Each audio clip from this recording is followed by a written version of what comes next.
Você dormir, ele começa a gritar. Amém? Fique à vontade. Não vou demorar. Amém? Me dá aí 25 minutos da sua atenção. E eu sei que Deus vai trabalhar no nosso coração nessa manhã. Amém? Abra sua Bíblia comigo no livro de Josué, no capítulo 20. Vamos ler a partir do versículo 1. Deus é bom e Ele está neste lugar. Amém? Aleluia.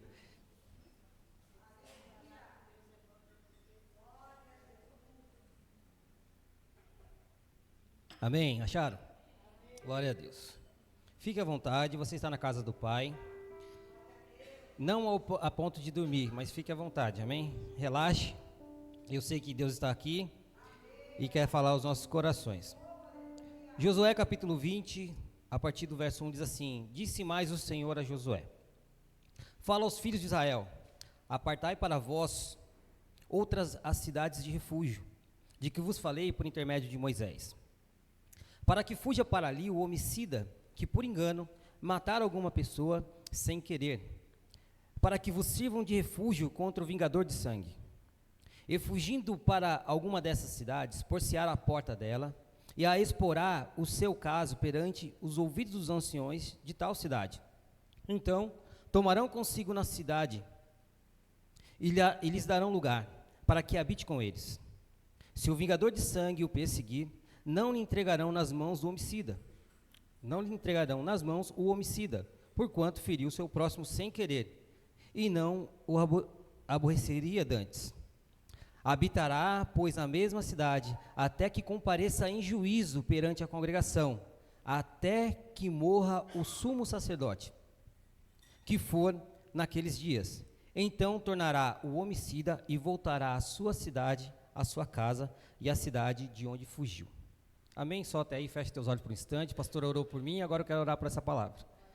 Jesus, eu te louvo nesta manhã, te agradecemos por estar aqui mais uma vez, te agradecemos, Senhor, pela oportunidade, que o Senhor possa falar aos nossos corações, ó Pai, o Senhor sabe das nossas necessidades, Jesus, que nós possamos estar diante de Ti com o nosso coração aberto, para que a Tua palavra surta o efeito necessário no nosso coração e no nosso interior, para que nós possamos ser transformados, tocados, Jesus, e cada vez mais agraciados pelo poder da Tua palavra sobre as nossas vidas, Senhor, para a glória do Teu nome, Jesus.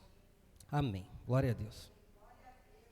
Se eu disser para você que existe um lugar na terra que pode suprir as suas necessidades, se eu disser para você que existe um lugar na terra que pode te acolher de todos os seus problemas e suas aflições, talvez você se questionaria e falar: poxa, mas que lugar é esse? Será que é dentro de um banco onde o recurso financeiro não falta?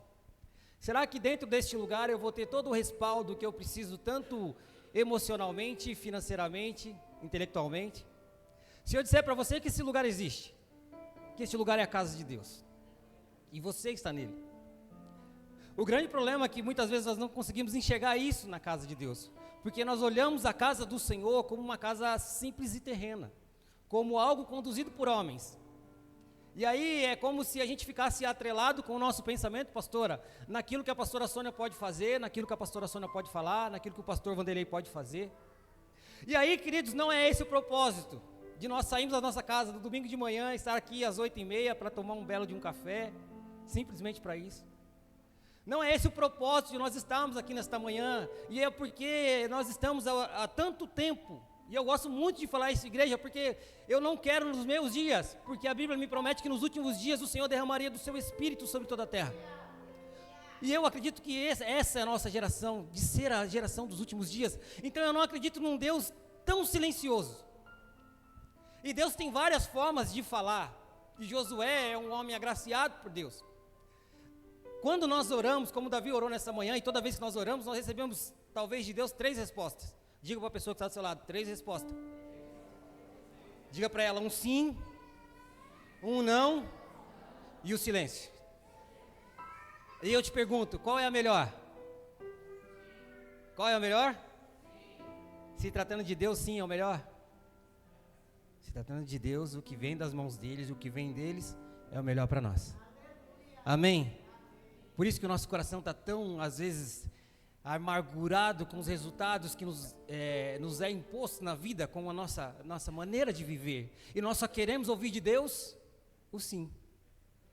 Nós só queremos ouvir o sim de Deus. E aí nós esquecemos de que o processo da nossa vida e o resultado de que nós estamos aqui hoje é fruto daquilo que nós vivemos, com Deus ou sem Deus. Deus é bom, e nós dizemos isso o tempo todo. O tempo todo Deus é bom. Mas aquilo que acontece no nosso ser e no nosso modo de viver é reflexo das nossas atitudes e das nossas decisões que nós tomamos conhecendo a Deus ou não. Deus, Ele é justo. Ele é justo, na medida, na proporção, naquilo que nós fazemos, nós receberemos. E você pode estar se perguntando, poxa, Tiago, o que tem a ver com o texto de Josué? E eu quero te colocar no texto, para que você possa entender. Quando o povo de Israel está há 430 anos escravizados no Egito, Deus levanta um homem, com o nome Moisés, para resgatar o povo. Então Deus é com este homem. Deus faz maravilhas, e talvez aquele quadro que a gente vê estampado nas casas antigas, que é o mar vermelho se abrindo e o povo passando, foi através deste homem que Deus deu livramento para o povo de Israel, para os hebreus do Egito. Então, Josué está o tempo todo do lado de Moisés, servindo Moisés. Quando Moisés sobe no monte para receber de Deus orientações e fica lá 40 dias, o povo se corrompe e se perde e faz um bezerro de ouro e começa a adorar a outro Deus. Quando Moisés desce e olha aquilo, Josué não está no meio da bagunça. Josué está onde? No pé do monte, esperando Moisés descer. E durante 3 vezes a narrativa bíblica nos ensina que Deus falou com Moisés, mas Moisés teve que subir ao monte. Moisés teve que subir ao monte. E quando Moisés morre, toda a responsabilidade, mais de 3 milhões de pessoas, está sobre os ombros de quem? Josué. Agora imagina alguém que era servo e quando Moisés é recolhido, porque quando Moisés sobe no Monte Nebo pela última vez, Moisés achou que voltaria, mas não eram os planos de Deus para a vida de Moisés. Deus olha para Moisés e diz, Moisés, fim da linha para você aqui na terra. Olha Canaã daqui. E você não vai entrar nela. Então Josué está lá embaixo, esperando Moisés voltar, e Moisés não volta. A Bíblia nos ensina e nos fala que quem desceu do monte não foi Moisés, foi Deus para falar com Josué. Josué não precisou subir no monte para falar com Deus. Deus desceu e disse, não temas, eu sou contigo. Deus, a partir daquele momento, disse a Josué, daqui para frente, estou junto com você. Aconteça o que acontecer, ao lugar que você colocar a planta dos seus pés, esse lugar será abençoado. Deus abençoou Josué. Amém? Essa é a história. E eu quero dizer para você o que tem a ver o texto de Josué. E eu quero que você entenda o porquê que naquela época Deus decidiu fazer isso, e eu quero fazer uma extensão dessa cidade de refúgio para os nossos dias. Na época de Moisés, a lei era olho por olho e dente por dente, que era o código de Hammurabi. Acho que foi escrito há 1700 anos antes de Cristo. Era assim que os cidadãos, né, era a lei que regia os limites da sociedade. Então, se você matasse alguém, você tinha que morrer da mesma forma. Se você cometesse, independente da intenção do seu coração, aconteceu algo e a pessoa veio a óbito, você teria que morrer do mesmo jeito. Olho por olho, dente por dente. Jesus usa isso lá em Mateus capítulo 5, se eu não me engano. Quando ele fala de quando alguém te bater na face, você tem que virar o outro lado. Jesus estava usando o código de Hammurabi. Então entenda como que era o cenário civil, dentro daquilo que era a maneira de se viver entre judeus. Mas Deus estende a sua mão de misericórdia e graça. Quando nós falamos de graça hoje, Deus faz isso no Velho Testamento. E aí você pode estar dizendo, poxa pastor, mas você está usando o Velho Testamento para pregar talvez uma doutrina? Não, eu não estou usando o Velho como uma forma de pregar a doutrina. Eu estou usando a palavra de Deus, que ela é inspirada por Deus, que ela é fiel, que ela não erra. E eu tenho como obrigação, e nós como cristãos, olhar para toda a Bíblia, para tudo aquilo que o Senhor Jesus, para aquilo que Deus fez através da história e que pode fazer na minha vida. Os milagres que Deus construiu e da forma como Deus fez na vida do ser humano. E é por isso que nós registramos, e é por isso que nós temos acesso ao Velho Testamento. O que Deus fez naquela época? Deus estendeu a sua mão de misericórdia sobre a vida de uma pessoa que cometeu algo sem querer. A Bíblia fala lá em Deuteronômio, aí, se eu não me engano, capítulo 19, que se dois estiverem trabalhando e acidentalmente a ferramenta de trabalho escapar e bater na cabeça do homem e esse homem morrer, segundo a lei de Hammurabi, ele teria que morrer da mesma forma, através de quem? Da mão de um parente. O parente ia lá, podia cobrar a vida dessa pessoa e matar essa pessoa, era isso que a lei dizia. Mas Deus decidiu agir de forma diferente. Pediu para que depois que o povo assumisse a terra de Canaã, separasse 6 cidades. Diga 6 cidades. 3 antes do Jordão e 3 depois do Jordão. Qual é a finalidade dessas cidades? São as cidades de refúgio. Para quando isso acontecesse, essa pessoa largasse tudo que ela estava fazendo e ela corresse em direção a essa cidade para se refugiar lá. Refúgio e abrigo dentro de uma cidade. E como é que você faz para entrar lá depois de acontecer isso? Você tinha que chegar diante dos anciões, pessoas que se representavam a Deus, que estavam ali com a responsabilidade de manter a organização e ministrar aquilo que Deus fazia, ou aquilo que Deus queria no coração das pessoas. Não era nenhum tipo de pastor, nenhum tipo de líder religioso, talvez na nossa época, mas era alguém que conhecia Deus, pessoa com experiência, pessoas que sabiam quem era Deus, 2 anciões. Então essa pessoa chegava, pastora, diante dela e dizia assim, olha, infelizmente eu estava trabalhando e a ferramenta de trabalho acabou escapando da minha mão, ferindo o meu amigo e ele morreu. E eu não tive a intenção. Não foi isso que eu queria fazer. Se você abrir a Bíblia lá em Números, vai tratar do coração que decide fazer isso, e aí a Bíblia fala, se ele fizer de propósito, com o caso pensado, essa pessoa é digna de morte. Sabe o que hoje, quando a gente assiste os telejornais e as pessoas falam assim, crime doloso? Eu sempre fui muito confuso em relação a isso. O doloso e o culposo. Falei, poxa, mas se ele matou, ele teve culpa. Não, o culposo ele não teve culpa, foi sem intenção. O doloso é quando ele maquina isso. E é isso que acontece, ele só teve culpa na morte. Então esse homem chega nessa cidade e pede para essas pessoas, para esses anciões, misericórdia, e diz, olha, eu fiz errado e eu acabei assassinando meu colega, meu companheiro de trabalho. E o que esses anciões fazem? Julgam a causa deles. Eles vão julgar e vão dizer se esse homem pode entrar na cidade e oferecer para ele refúgio e descanso, até que eles julguem as suas causas. Queridos, o que tem a ver com a igreja hoje? Porque nós saímos das nossas casas e o vingador de sangue, o diabo, quando nós pecamos, ele, por incrível que pareça, ele quer a tua alma. Ele deseja o teu coração. Mas nós entendemos desde o princípio que tudo que acontece nas nossas vidas, existe um propósito definido por Deus. Porque nada pode fugir do controle das mãos do Senhor. Se você se lembrar da passagem de Jó, para que o diabo possa tocar na vida de Jó, o que o diabo teve que fazer primeiro? Pedir permissão. Por que com você é diferente? Por que com você tem que ser diferente? Jó era um homem temente e fiel a Deus, sim. Mas não é a meritocracia diante de Deus, é a misericórdia, bondade e graça sobre as nossas vidas. Porque quando o homem se exalta diante do Senhor, queridos, a Bíblia nos ensina que o orgulho precede a ruína.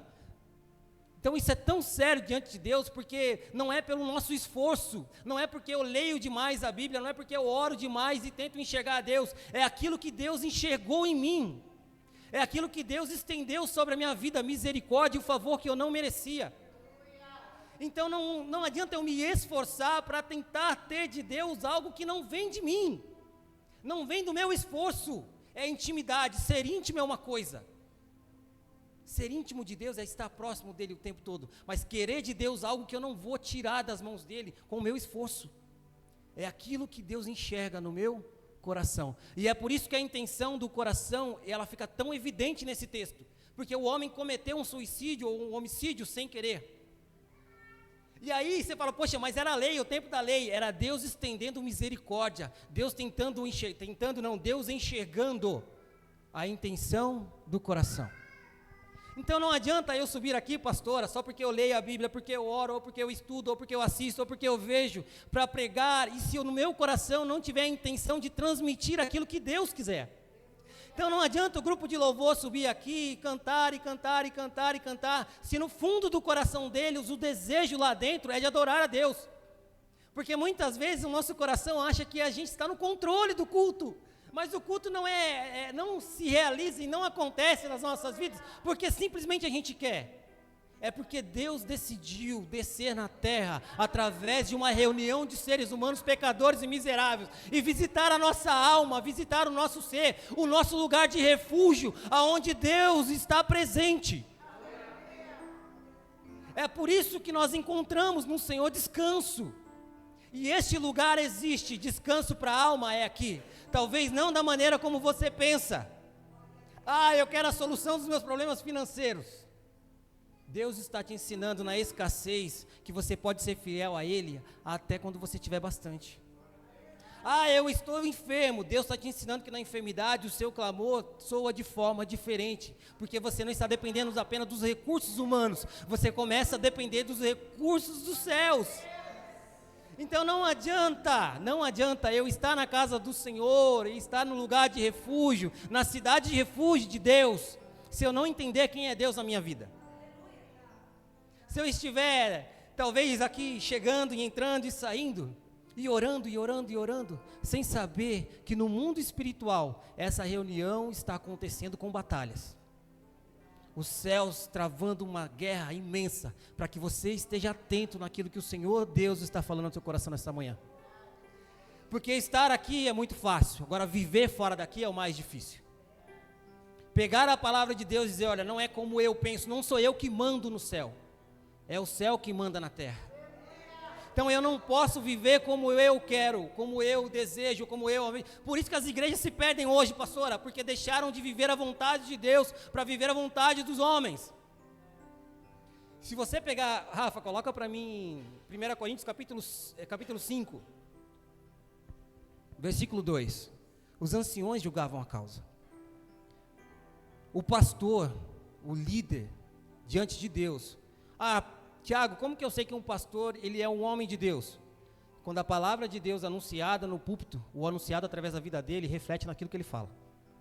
Se o pastor vive a palavra de Deus, vive de acordo com aquilo que ele prega, de acordo com aquilo que ele faz, está dentro e do centro da vontade do Senhor, ele é um homem que anda segundo os conceitos de Deus.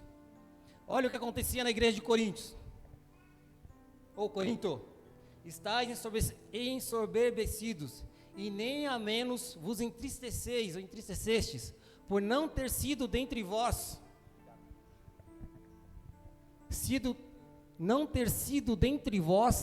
tirado quem cometeu tal ação.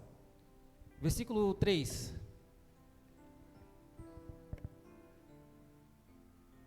Versículo 3, próximo. Amém?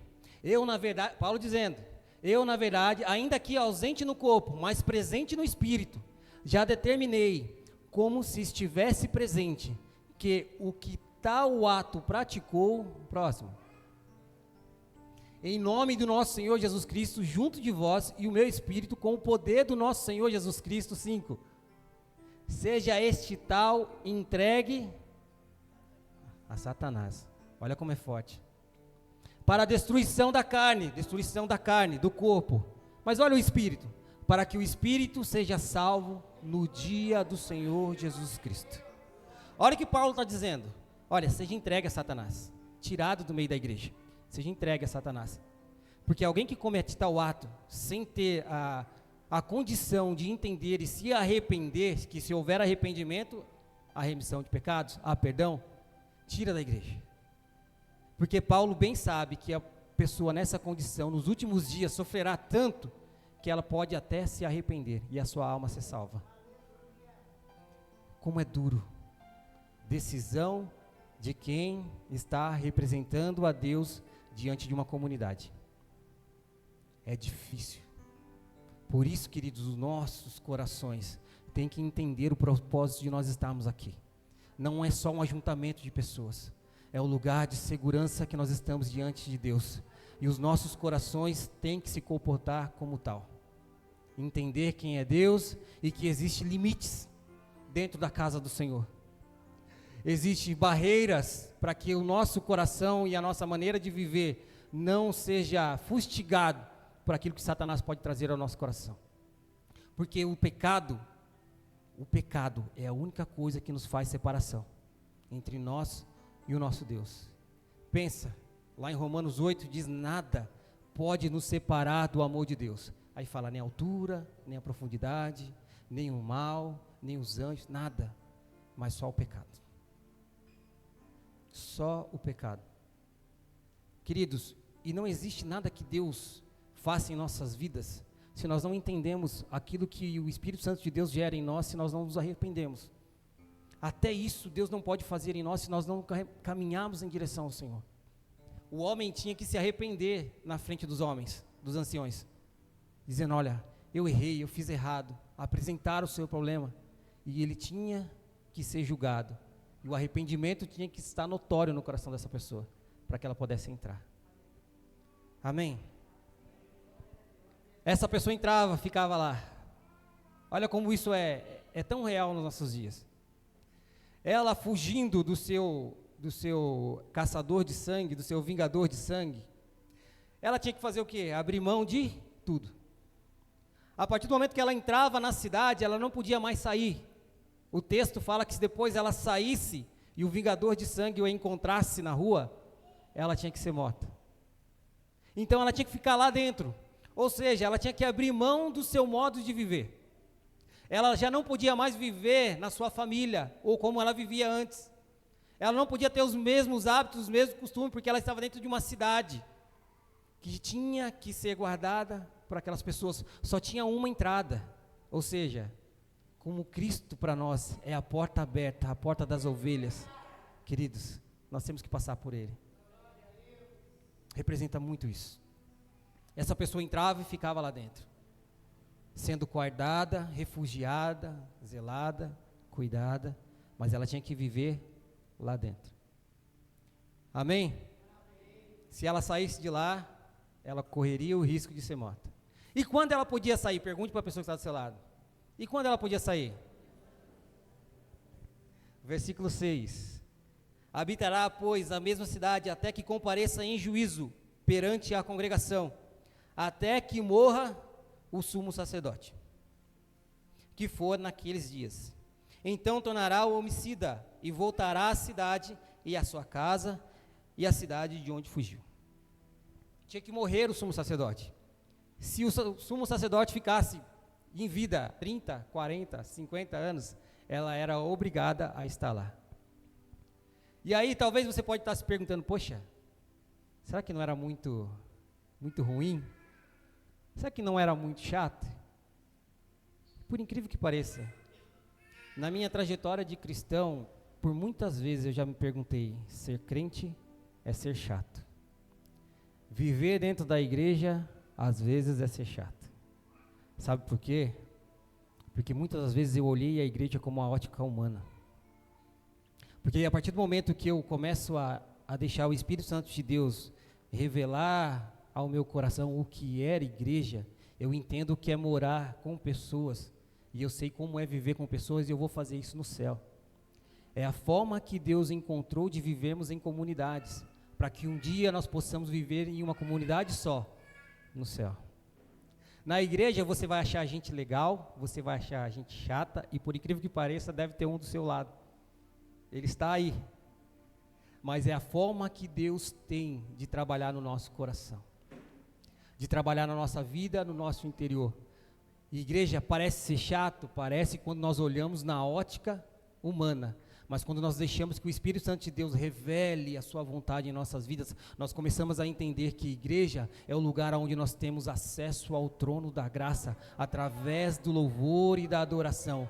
Manifestações do Espírito Santo acontecem na nossa casa, acontece, queridos, mas pode colocar isso dentro de você. É diferente quando nós estamos em igreja, é muito diferente quando nós estamos aqui.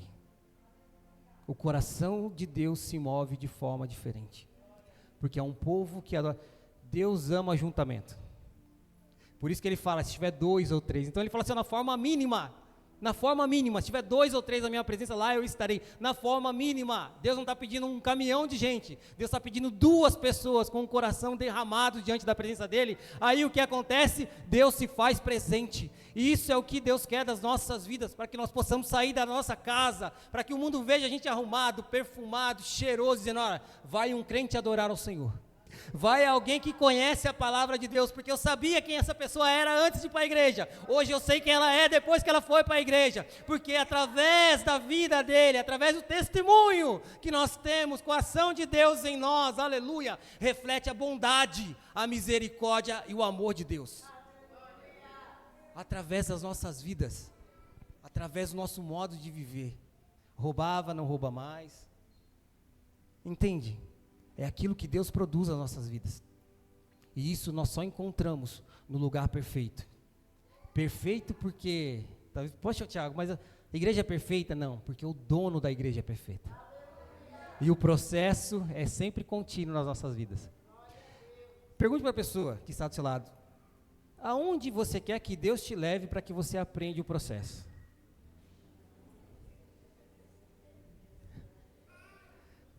Até onde? Até onde você precisa apanhar para aprender? Eu me lembro quando a minha mãe me dava uns corretivos e eu sabia que às vezes ela exagerava. Então eu criei uma tática de não ficar longe dela, porque toda vez que eu ficava longe, o braço vinha, né, com mais força. Então eu ficava perto do corpo, então ela não tinha muito para como bater.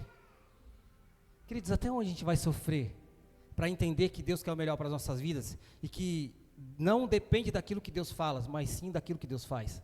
Se Deus diz sim ou não, não depende disso. Ah, Deus disse não para mim. Eu sei que o não de Deus é o melhor para a minha vida.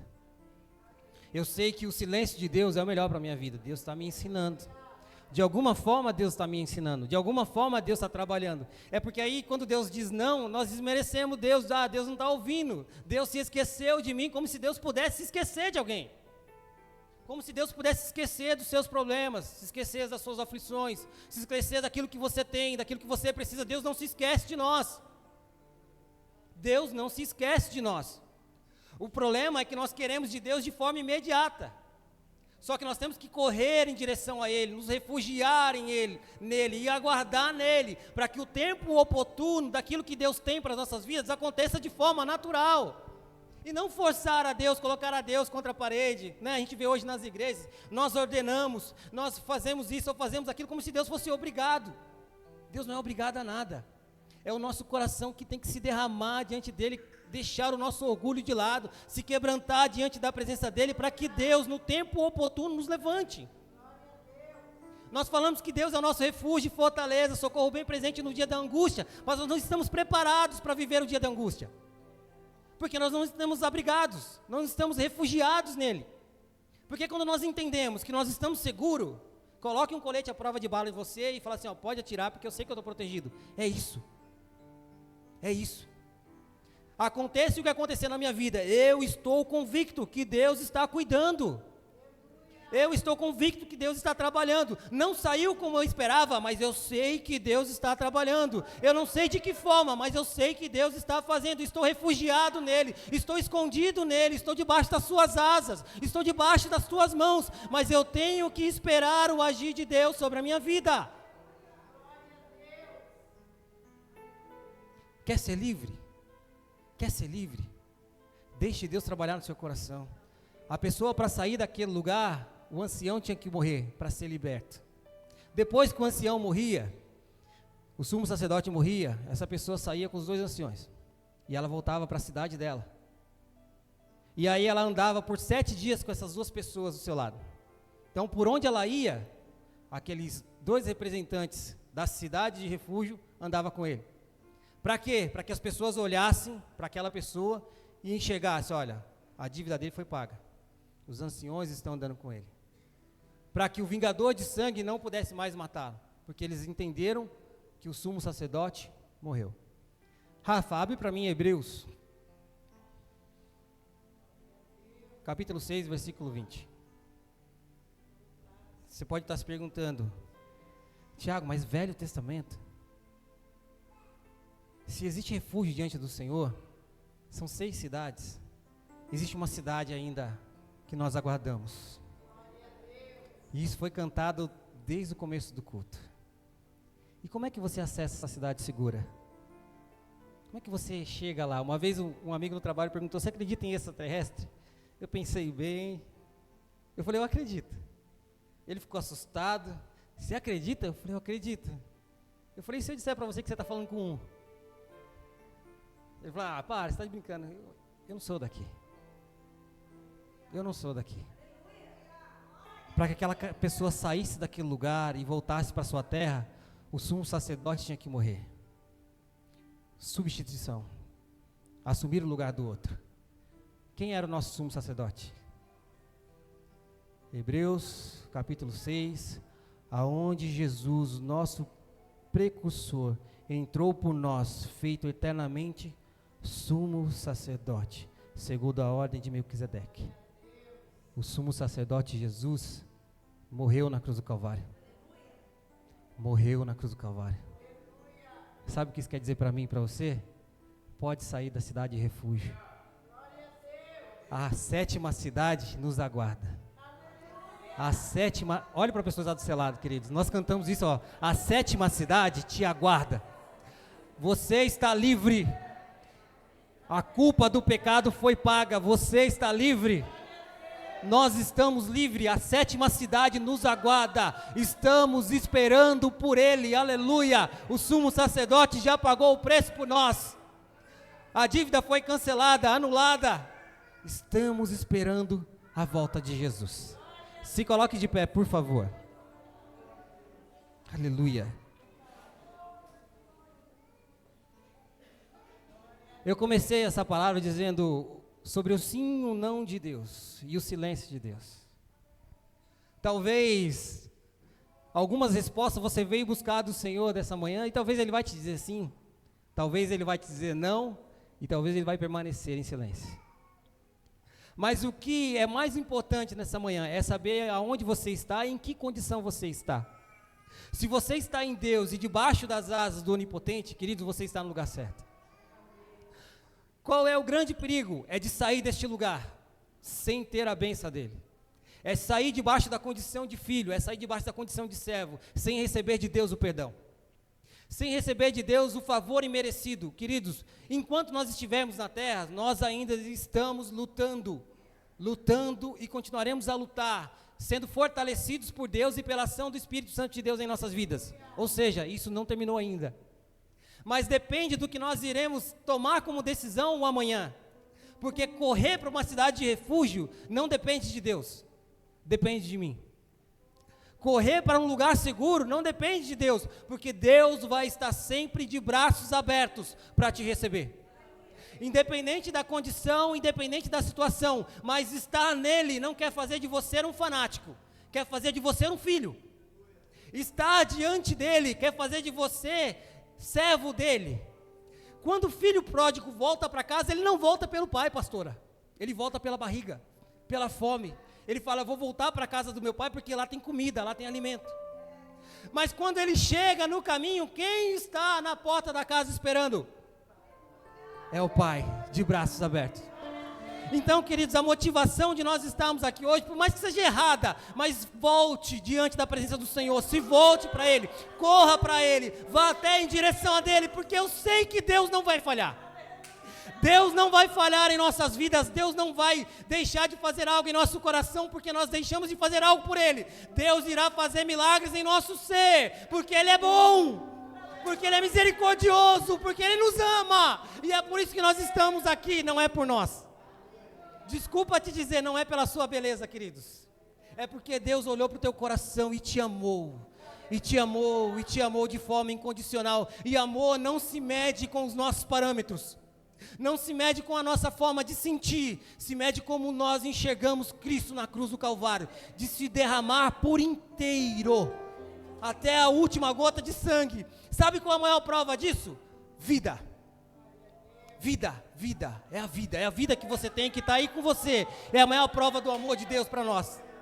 Você pode dizer: poxa, mas a pessoa lá fora está vivendo porque Deus também a ama, e existe chance e oportunidade, até que a próxima cidade seja inaugurada.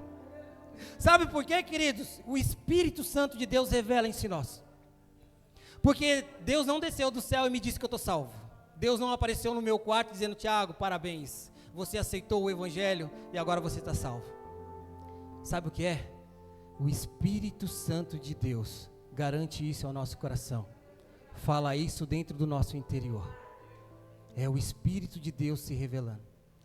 Eu estou aqui ainda, estou numa situação desconfortável diante de Deus.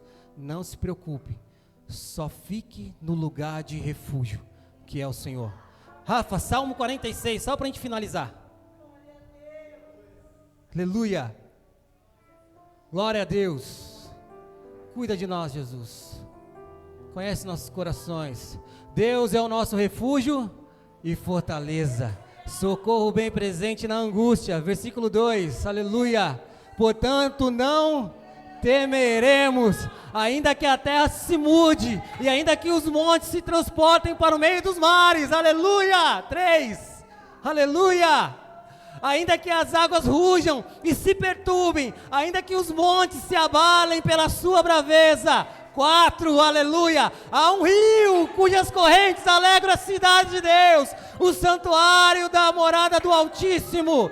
5, Deus está no meio dela e não se abalará. Deus ajudará ao romper da manhã. 6, aleluia. Os gentios se embravecerão, os reinos se moverão, e se levantou a sua voz e a terra se derreteu. 7, o Senhor dos exércitos está conosco, o Deus de Jacó é o nosso refúgio. Saia daqui hoje em Deus, aleluia. Aplauda ao Senhor, queridos, aleluia.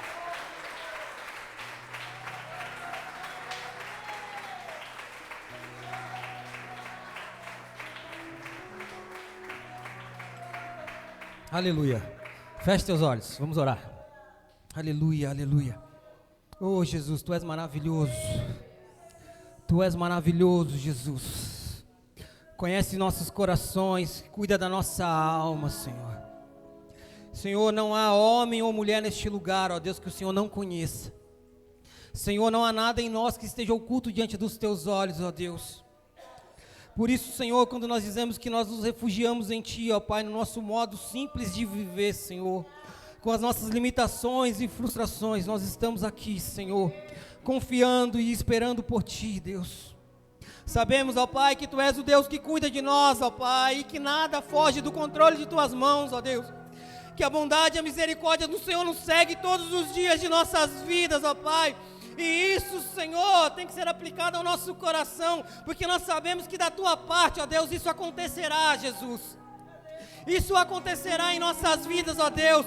O Senhor não dorme, Pai, o Senhor não cochila, o Senhor não tira um descanso, Senhor. O Senhor cuida de cada um de nós.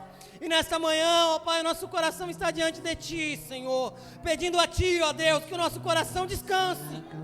Que de alguma forma, ó Pai, a nossa alma espere por Ti, Senhor, de maneira tão tranquila, Pai, da paz que excede o entendimento, Senhor, de que o Senhor é o Deus que cuida das nossas vidas, que cuida da nossa casa, que cuida da nossa família, que cuida, Senhor, de tudo, e tudo está debaixo das Suas mãos. Senhor, que nessa manhã, ó Pai, o nosso coração vem esperar por Ti, ó Deus, no tempo oportuno, de que o Senhor realizará os milagres em nossas vidas. Pai, gera em nós transformação, crescimento, mudança, ó Pai, que o nosso coração venha desejar estar diante de Ti, ó Pai, porque enquanto nós estamos diante de Ti, o Senhor está cuidando da nossa vida, cuidando da nossa casa, cuidando das nossas coisas. Abençoa-nos, Senhor, de forma sobrenatural, que o nosso coração venha esperar por Ti e descansar em Ti, Senhor, nesta manhã, que nós possamos nos alegrar por estar diante da Tua presença, Senhor, estar no lugar de segurança, estar no lugar de refúgio diante de Ti, ó Pai. Abençoa as nossas vidas e guarda os nossos corações, Senhor.